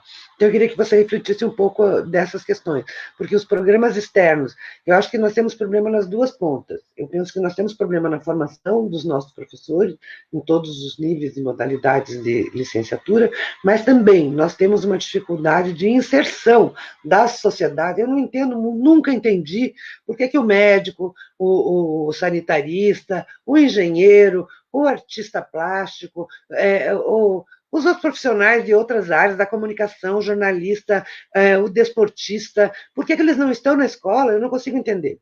E aí, um pouco, os professores me dizem, porque a escola não se abre para o externo, porque há uma interferência, há um julgamento, há uma perspectiva de enxergar as dificuldades que tem essa escola. Então, eu queria que você, não estou afirmando isso, eu estou te perguntando, é isso? Né? Será isso? E a outra é a questão que você coloca de forma cabal no teu trabalho. O professor precisa ser profissional, pesquisador, ele precisa ser pesquisador da sua prática. E isso que você faz, eu já quero te agradecer muito por você estar aqui e por contar um pouco dessa trajetória e insistir e perseguir o teu desejo, né? Porque ser pesquisador daquilo que a gente pratica é essencial. Eu penso que o Fausto tem toda a razão de ter orgulho da sua tese, exatamente por conta disso, porque você é uma professora, pesquisa aquilo que você vê no teu cotidiano. E aí, isso numa tese de doutorado, chega a arrepiar a gente quando está lendo. Então, eu dou milhões de parabéns para você e para o Fausto. Eu fiquei muito, muito alegre de tê-los aqui e uma pena, senti muito não ter tido a oportunidade de assistir à defesa da tua tese, mas esse momento aqui, acho que ela é um pouco recompensador, né, desse momento que eu perdi na ocasião. Então, veja lá se você consegue, você e o Fausto conseguem pensar essas questões juntos. As equipes escolares, a gestão democrática, a rotatividade de professores, tanto PSS quanto os RIT, os programas externos, a aceitação das propostas que chegam externas à escola, e essa questão do professor pesquisador, da sua própria prática. Assim, eu vejo, olha, essa questão do professor ele ser pesquisador não é fácil, né? Porque demanda tempo, demanda dinheiro, demanda muito trabalho, né? E não tem os incentivos que a gente tem são mínimos, sabe? Até os professores são esforçados, eles querem, aliás, eles são da área da educação, né? Eles estão mergulhados na pesquisa, no aprendizagem, no desenvolvimento, isso faz parte do DNA do professor, sabe? E quando ele não consegue pesquisar nem a sua prática, quando ele não consegue entender nem da onde surgiu e para onde vai aquela política, qual é a função, da onde veio, é muito triste, porque a gente vê esses sonhos serem desfeitos a cada precarização da educação, quando os nossos direitos, quando os incentivos que a gente tem para estudar, para pesquisar, são retirados. Como, por exemplo, o congelamento de um plano de carreira por 20 anos, né? Não tem como. Por que eu vou fazer um mestrado, um doutorado, se eu não tenho o retorno financeiro na minha profissão, na minha carreira? Eu não tenho esse retorno, né? Então, eu vou investir X e não vou receber. Ora, né? Na verdade, a gente precisa de dinheiro. É claro que a gente quer pesquisar, quer saber mais, que faz parte, mas a gente também precisa se manter, e isso é uma máxima. E o que acontece que a gente vê todo dia, principalmente agora, é a retirada de direitos e a precarização. E cada vez mais a gente vê o professor desvalorizado. É bem difícil, é quase de chorar. Se eu tivesse que dar uma definição do professor pesquisador, né, eu não daria uma definição aqui no momento, eu daria um exemplo, né, porque o exemplo está aí na nossa frente, que é a Eliette, né? Eliette é esse exemplo de professor pesquisador, uma professora extremamente engajada, né, com senso de responsabilidade enorme, né, que eu pude conviver aí com ela esses 4 anos de doutorado, né, acompanhando essa tese, as nossas discussões, as nossas conversas, e fui aprendendo a conhecê-la, fui conhecendo a Eliette, né, essa professora, pedagoga, né, da rede, com esse sentimento de responsabilidade, tanto para com o aluno, quanto para si mesma. E isso forma uma dialética muito, muito legal, porque a responsabilidade dela para si mesma foi essa responsabilidade que ela teve e a possibilidade, claro, da formação, porque não é só possibilidade, a coisa do dinheiro. Eu posso pegar meu dinheiro e ir para a discoteca todo dia, ir para o boteco todo dia e não fazer um doutorado, né? E a Eliette teve essa disposição, e sempre muito disposta, né? Então, eu já falei isso lá na tese, mas na defesa, mas quero falar aqui também, né, no público do Redes, né, que foi muito bom trabalhar com a Eliette, porque eu também aprendi muito, né, e aprendi muito de um aspecto da educação que eu tenho uma experiência teórica, né, e a Eliette me trouxe, né, essa coisa da vida lá na escola, né, disso que se vive lá na escola, e a gente sempre conversou muito disso, e eu sempre percebendo o como ela era engajada, preocupada com tudo aquilo, né? Não era só, né? Enfim, é também o lugar onde ela tira o pão, evidentemente, né? Mas nem sempre isso a gente consegue fazer, né? Tirar o pão do mesmo lugar que a gente também tira prazer, e por isso alimenta um desejo, né? Então a Eliette tem esse desejo pela escola, né? e fez um doutorado brilhante, né? Construiu uma tese brilhante, né? Que vale a pena todas e todos procurarem essa tese, né? Quem se interessa pelo tema, principalmente, e ler, né? Porque é um trabalho de fato, e isso não é o mérito meu, evidentemente, mas é o mérito da Eliette, né? De ter feito uma excelente tese, né? Que revela, né? Mostra, né? A gente lendo, a gente percebe o quanto ela é engajada com a educação.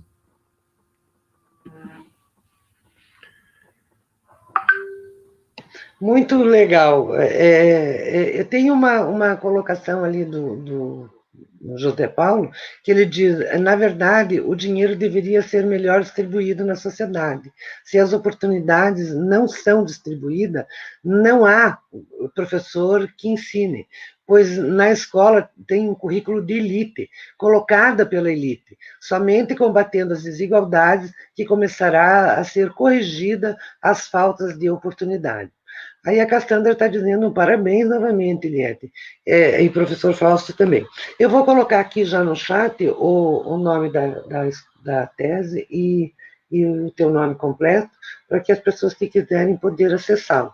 E para a gente concluir, eu queria que você falasse um pouquinho da perspectiva da consciência política, porque o dinheiro pode nos dar muita coisa, ele pode nos dar acesso a doutorados particulares, a viagens para o exterior, a muitas coisas.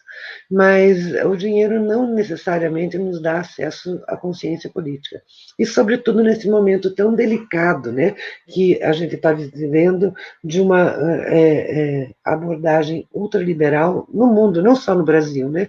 A gente vê aí que nós temos uma série de problemas a enfrentar de forma bastante difícil, né? Eu penso que os enfrentamentos que nós temos que fazer para proteger os direitos, o direito à cidade, o direito ao território, e aí os territórios das escolas me interessam muito, porque a gente, quando fala em território, a gente tem uma visão muito particular de território, né? Porque não é uma abordagem, os conceitos espaciais não são tomados pelas pessoas, né? Território é chão, é espaço administrativo, mas ele pode ser território como planejamento e gestão de conflito, né? Como meio de políticas setoriais, que aí a gente pode ver consórcios municipais de educação, saúde, de polícias pacificadoras, de programa da saúde da família. Ele pode ser como fim, que são as estratégias intersetoriais articuladas, né, tentando trabalhar a questão das deficiências estruturais e também de alta incidência da pobreza, como os territórios da cidadania, que faz aqueles recortes específicos para políticas específicas, e nós temos como regulação o território também, né? O território como regulação tenta estabelecer normatização para uso público e para o uso privado. Mas o território que nos interessa na educação, eu entendo, que é o território como direito, né? Que é aquele território da escola que estabelece identidade, coesão social, superação dos patamares de pobreza e inclusão e equidade, né? Esses territórios me interessam particularmente quando a gente pensa na perspectiva da escola. Então, são políticas que visam assegurar grupos sociais específicos e direitos a recursos territoriais. E quando a gente fala do acesso e das oportunidades educacionais, a gente tem ainda um longo caminho a percorrer no que diz respeito ao território como direito. Então, essa consciência política, junto a essa questão de pensar as oportunidades educacionais ao longo da vida, né, e aí as oportunidades educacionais nos territórios da educação infantil, do ensino fundamental 1, do ensino fundamental 2, do ensino médio, da educação superior. Sem essa consciência política dos professores e dos profissionais da educação que atuam na educação, você acha que nós avançamos, professores? Eu vou pegar o teu gancho, professora Maria Cristina. Olha só, o que você falou, oportunidade. Pensa na palavra, o que a palavra oportunidade significa. Oportunidade. O que é oportunidade?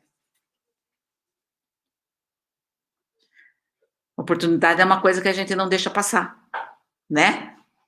Que é única. Por exemplo, o pôr do sol. Se você demorar 10 minutos para abrir a janela para ver o pôr do sol, aquele pôr do sol já era. O gaúcho diz: cavalo encilhado não passa duas vezes. Exatamente. Você falou em oportunidade. Essas oportunidades, essas janelas, é que não se deve deixar passar, sabe? Então, assim, no momento em que eu percebi que eu poderia fazer um doutorado, eu não deixei passar, sabe? Foi o meu cavalo encilhado. Peguei, nem que fosse assim, né? Então, essas oportunidades educativas, essas oportunidades, elas têm que ser aproveitadas. Não se deve deixar passar. Então, eu penso que, por mais dificuldades que a gente tenha, por mais que seja difícil, que a gente saiba que a nossa sociedade, a nossa população, os nossos alunos tenham dificuldade de compreender as políticas, né? A que elas vieram, por que elas são feitas assim, qual é a filosofia da educação, né?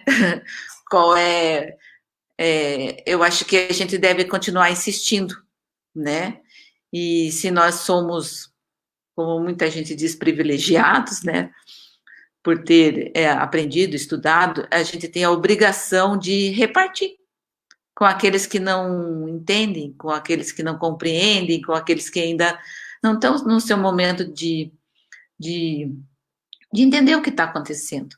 É a nossa obrigação ajudar, é a nossa obrigação esclarecer, é a nossa levar essas pessoas a essas oportunidades. Nós somos uma oportunidade na vida dessas pessoas.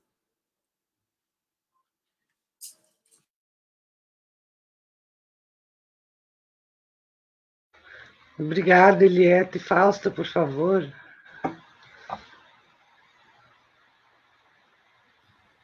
Falar de oportunidade, né? Enfim, ainda hoje eu conversava com uma aluna, né? Que estava passando por uma situação difícil e eu disse para ela: olha, jogue isso para o estudo, né? Jogue isso para o estudo. O estudar é uma das melhores formas de sublimar, né? Uma das maiores formas de sublimação, a arte, o estudo. Então, quem tem de fato oportunidade, né? Assim como a Eliette teve, não pode de fato. Poder pode, né? Mas talvez não seja muito bom deixar essas oportunidades passarem, né? E você falou de uma outra coisa, Maria Cristina, que tem a ver com aquilo que eu vinha falando do pensamento mágico, né? Mais dinheiro, mais educação, mais tema. E você falou da consciência social, né? Da consciência social que não se adquire, né?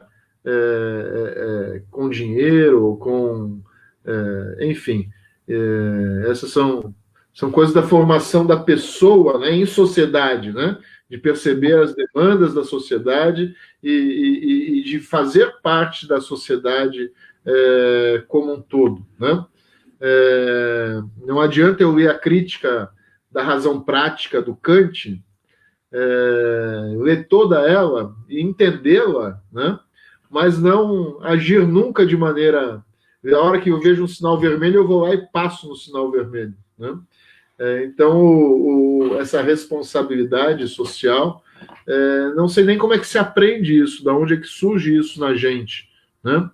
Porque, de fato, o dinheiro pode até afastar a gente disso, né? E também a falta dele a gente tem que estar tão preocupado conosco mesmo, com a nossa sobrevivência, que nós também não conseguimos olhar ao redor, né? Não conseguimos compreender para além das nossas necessidades mais básicas, que nós não conseguimos dar conta delas, né? Enfim, oportunidades, né? Temos que aproveitar as oportunidades. É isso então, gente. Eu agradeço muito. A gente está com 1h49 de live. A ideia é que a gente fique em 1 hora, a gente nunca consegue. Mas eu agradeço muito, parabenizo milhões de vezes você, Eliette. Tenho muito orgulho de ter acompanhado um pouquinho da tua trajetória, de você ter me recebido tão carinhosamente lá na sua escola. Me ajudou muito no meu pós-doutorado. Eu fiquei muito feliz da proximidade, achei muito legal a gente ter trabalhado juntos na disciplina da pesquisa em educação, foi um momento muito bom, muito produtivo, né, Fausto?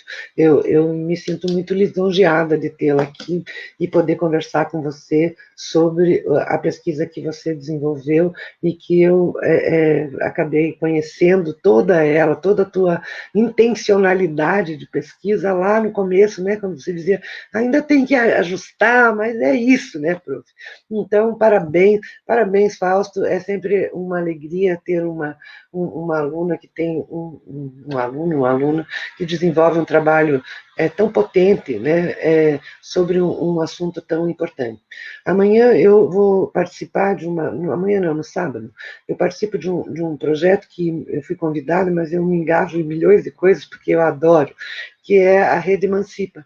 A Rede Emancipa é uma rede que é um movimento social voltado para a população, para a educação popular, para a periferia, que ajuda alunos das escolas públicas a desenvolver-se na consciência e para a consciência política, né?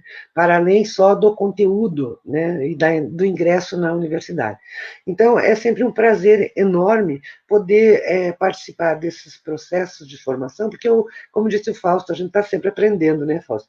A gente, ao ler uma tese, e eu senti muita vontade de sentar com vocês e dizer assim, Eliette, vamos trabalhar isso na perspectiva da organização urbana, para a gente entender melhor como é que a espacialidade dessas políticas, porque eu vou te chamar de novo, Eliette, porque eu estou programando um curso que é Espacialidade da Educação.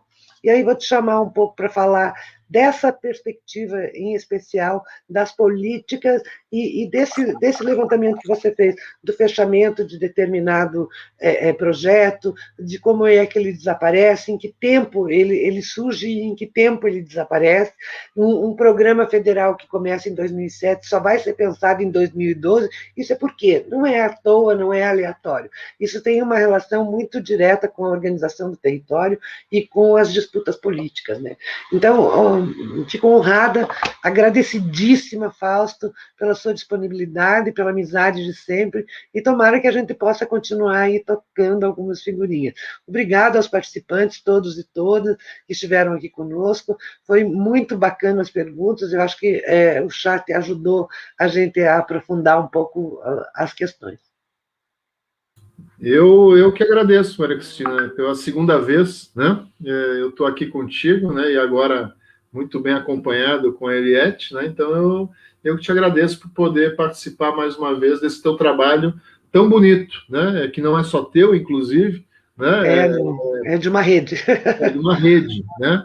Então mas que você está aí encabeçando e de maneira linda, né? Então eu que agradeço mais uma vez essa oportunidade de falar para o público da rede, né? E é bacana porque as gravações, mesmo que as pessoas não possam, elas ficam gravadas no Facebook, e agora nós já estamos quase finalizando o nosso YouTube. Agora a rede tem YouTube também. Então a gente está feliz, porque as coisas vão acontecendo e as pessoas vão querendo participar. E isso nos deixa imensamente feliz. Muito obrigada, Eliette. Obrigada eu pela oportunidade. A gente não deve deixar a oportunidade passar, cavalo encilhado, né, Fausto? Então, eu que agradeço a oportunidade, porque seria muito triste, né, eu ter a oportunidade de aprender tanta coisa, de compartilhar, de ter você, professora Maria Cristina, como professora, né, e o Fausto, e não passar isso adiante, né, de não debater, de não conversar, E é isso, é no diálogo, né? É na conversa, é no debate, na defesa das ideias, que a gente cresce, que a gente melhora. Aqui não tem ninguém certo, ninguém errado. A gente tem experiências e a gente tem um pensamento que a gente quer melhorar a educação. E é assim, estudando, pesquisando, sendo um professor pesquisador, se empenhando, apesar dos pesares, né, que a gente consegue melhorar. Obrigada pela oportunidade. E olha, eu gostei do tema. Eu gostei. Vamos nos empenhar, né? Bom, de repente a gente faz um artigo, e ia ser um artigo bem inédito, né? Porque você trabalha com a perspectiva da educação e eu com a perspectiva da organização política de Curitiba, né? Urbana e política de Curitiba, acho que ia dar um bom trabalho. Nossa, olha. Um abraço grande. Olha o desafio. Desafios são comigo mesmo. Então tá bom, o desafio aceito. Que bom. Obrigada. Abraço. Até mais. Obrigadão, Fausto. Obrigada, Eliette.